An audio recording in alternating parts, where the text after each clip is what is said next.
Abonnez-vous sur notre chaîne YouTube Kadhafi Mboumoudi pour ne rien manquer.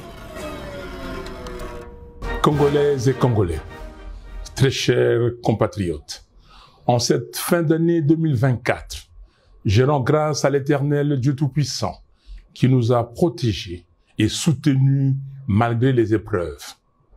Malheureusement, beaucoup de nos compatriotes nous ont quittés à cause de la maladie, des accidents, de la pauvreté ou encore des violences causées par les groupes armés, notamment les supplétifs de l'armée rwandaise, appelée M23, et certaines milices exploitant nos richesses naturelles. À ceux qui pleurent leurs proches, à ceux qui portent dans leur chair et leur esprit les stigmates de ces violences, et à tous ceux qui luttent pour survivre face à la mauvaise gouvernance et à la prédation de nos ressources naturelles, j'exprime ma profonde compassion. Que Dieu se souvienne de chacun d'eux et répande sa miséricorde sur tout notre peuple. Je rends un hommage émouvant à mon directeur de cabinet, Jean-Claude Mwalimou Solo Sabiti, que Dieu a rappelé à lui le 23 octobre dernier. Mes très chers compatriotes, notre pays traverse une période sombre, marquée par un désordre savamment orchestré depuis les hold-up électoraux de 2018, suivi par les simulacres d'élections de 2023. Toutes les contrées du pays sont en proie à un recul social. La situation désastreuse du Grand Kasaï, courageusement décrite par les gouverneurs du Kasaï central, l'archevêque de Kananga et l'évêque de Mweneditu, illustre la détresse de notre pays tout entier et une absence de vision qui conduit les pays lentement mais sûrement vers un suicide collectif. Le bilan est accablant. Ce n'est pas une opinion, c'est un constat qui s'impose. La corruption et les vols gangrènent nos institutions. Les défis de la RDC sont multiples et requièrent une mobilisation méthodique des ressources de l'État. Hélas, des milliards de dollars sont détournés à travers des projets fictifs et des contrats léonins.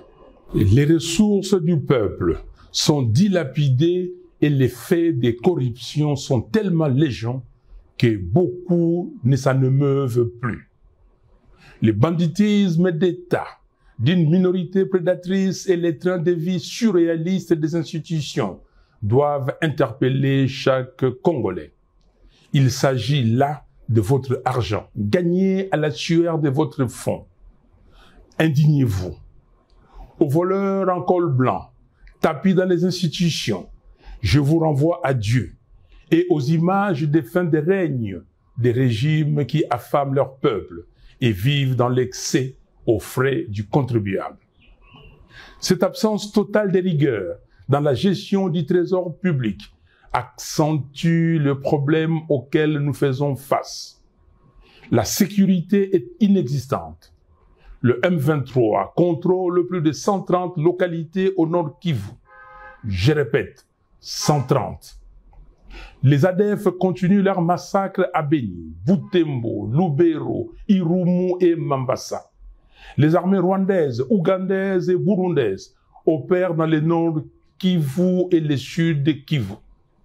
Tout cela sous les regards impuissants de ce qui reste de l'État. Les groupes armés de tous bords sévissent à Ituri. Les Mobundo dérangent la quiétude des citoyens dans les grands Bandundu, à l'est de Kinshasa et dans une partie du Congo central. Le pays compte aujourd'hui plus de 8 millions de déplacés internes.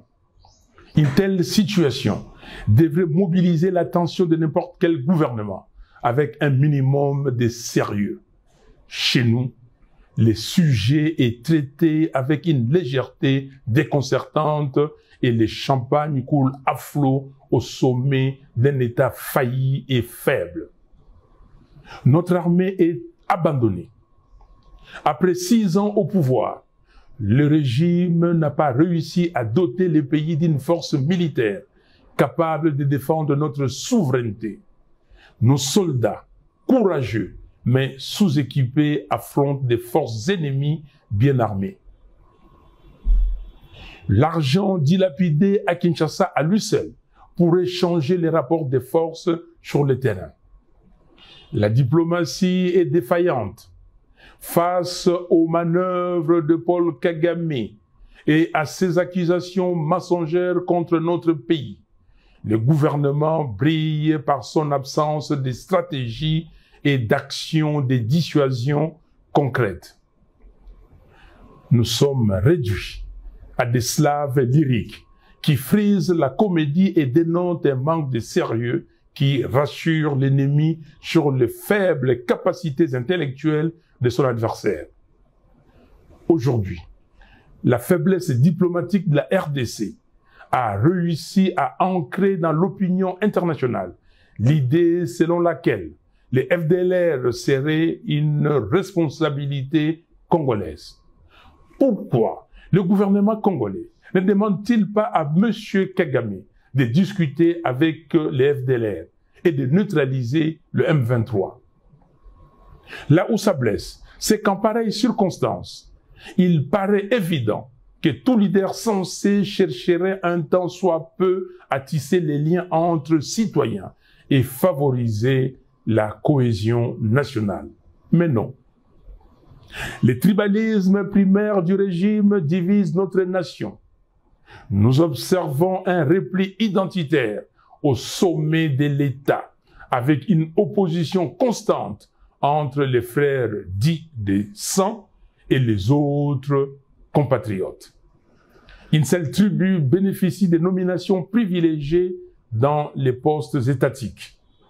On constate également des flux migratoires savamment orchestrés vers Kinshasa et Lubumbashi dans le but de renforcer une influence tribale et de déstabiliser les manifestations de l'opposition et de la résistance. Nous refusons que nos frères et sœurs soient instrumentalisés à des fins machiavéliques et purement politiciennes. En parallèle de tous ces maux, la pauvreté explose. Plus de 80 millions de Congolais vivent dans une des pauvretés les plus abjectes de la planète. Depuis 2019, la dépréciation du franc congolais a considérablement aggravé la situation, rendant la vie insoutenable pour les familles congolaises. Le constat est sévère. L'éducation et la santé s'effondrent. Les grèves des fonctionnaires, des médecins et des enseignants se multiplient. La gratuité de l'enseignement demeure un mirage. Le chômage est à son comble. La jeunesse abandonnée à elle-même voit son avenir compromis. Suite à cette défaillance éducative et à l'éclatement du contrôle parental qui en découle, les banditismes urbains prospèrent. Les Koulouna et autres gangs terrorisent nos villes.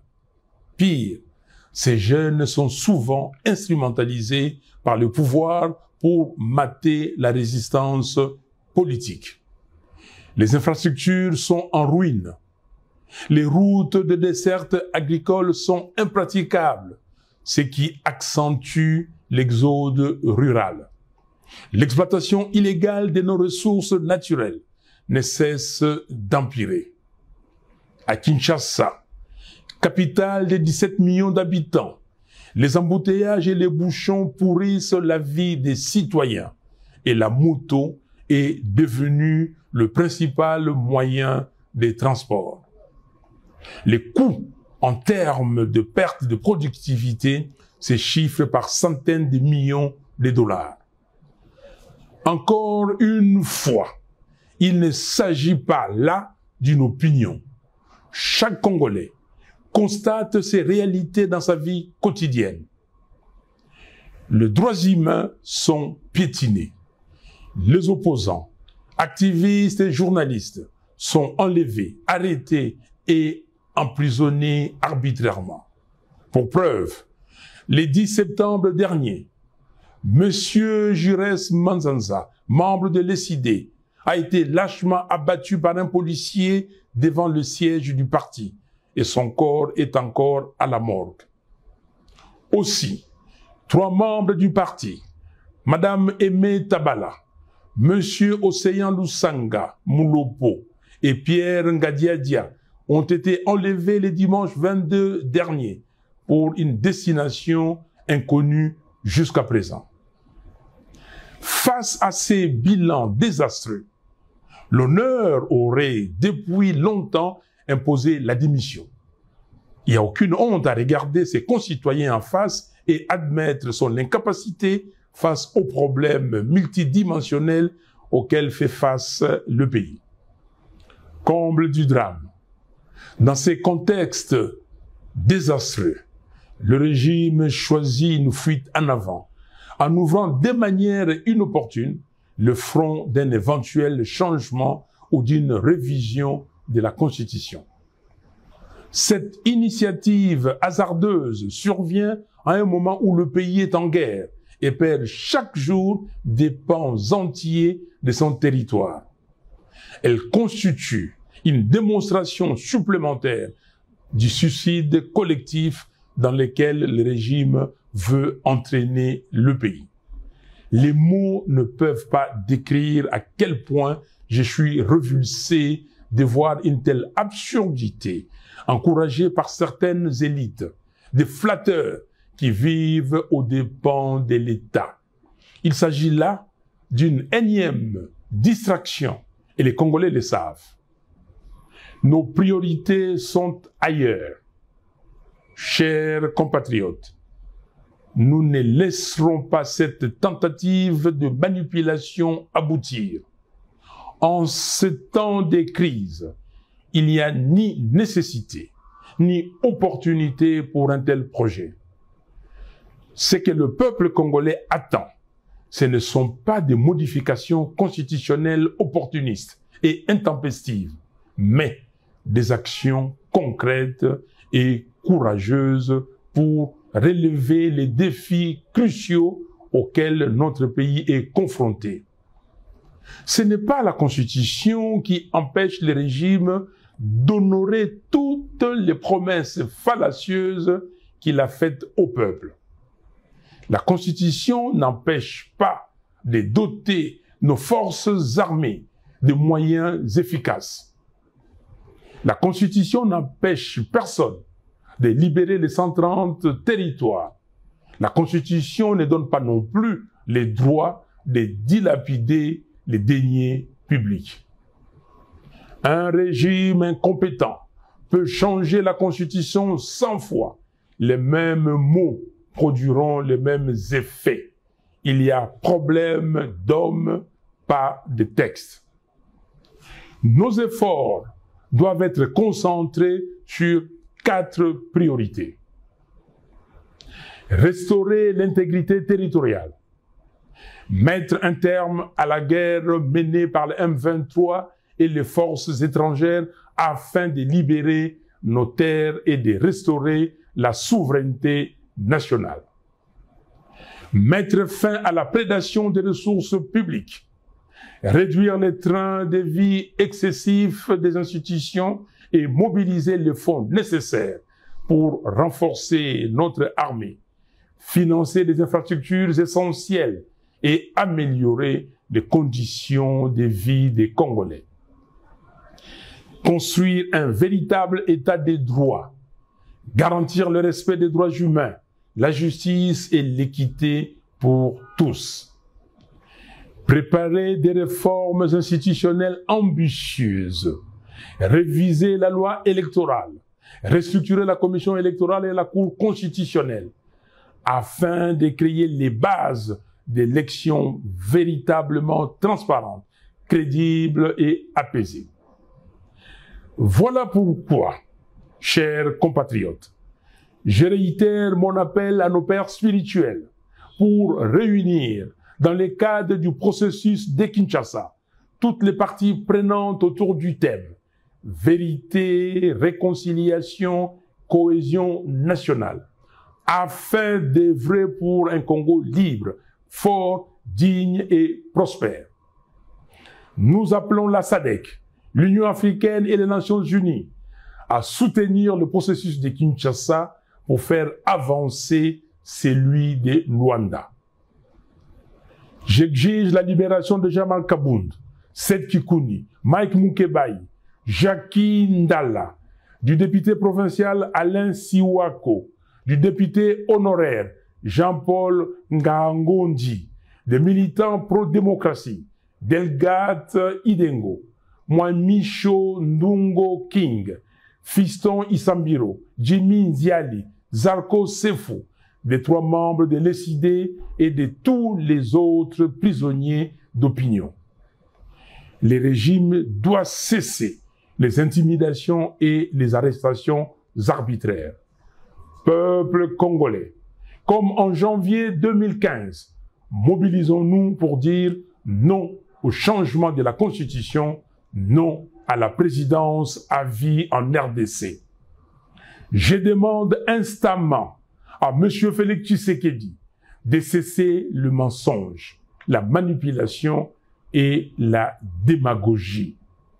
Congolaises et Congolais, très chers compatriotes, en ce 30 décembre 2024, je tiens à vous adresser mes vœux le plus sincères de paix, de bonheur et de prospérité pour l'année 2025. Que Dieu bénisse chacun de vous, qu'il illumine le Congo de sa lumière pour que nous retrouvions enfin la paix, la sécurité et la dignité. Soyons unis et déterminés pour relever notre pays. Que Dieu bénisse la République démocratique du Congo et son vaillant peuple. Je vous remercie. Abonnez-vous sur notre chaîne YouTube Kadhafi Mboumoudi pour ne rien manquer.